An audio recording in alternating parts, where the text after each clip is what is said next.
அவரை நினைத்துக் கொள்ளலாம். அவர் என்னை அழிக்க மாட்டார்.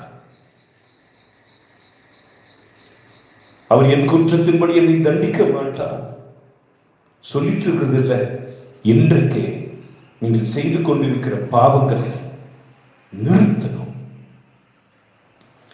நான் ஒரு குருவாக இந்த பலிப்பிடத்தில் சொல்லுகிறேன், நீங்கள் நிறுத்துகிற அந்த நிமிடமே பரலோகத்தில் இரக்கம் சுரக்கும்.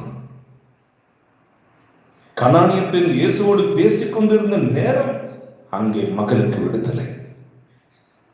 நூற்றுவன் தலைவன் இயேசுவோடு உரையாடி கொண்டிருந்த நேரம் வீட்டில் ஊழியனுக்கு குணம். இன்னைக்கு இந்த ஆராதனையில் இயேசு உங்களோடு பேசிக் கொண்டிருக்கிறார். உன் மனதில் இன்றைக்கு என் பாவத்தை நிறுத்த முடிவு எடுக்கிறேன் சொல்லுங்க, அவர் அப்படியே இரக்கத்தை ஊற்றுவார். சொல்ல நீங்கள் இன்று இரவிலிருந்து அதை கடைபிடியுங்கள். உங்கள் மேல் வந்துவிட்ட சாபங்களும் தண்டனைகள் வரவிருக்கலாம் என்று நினைத்து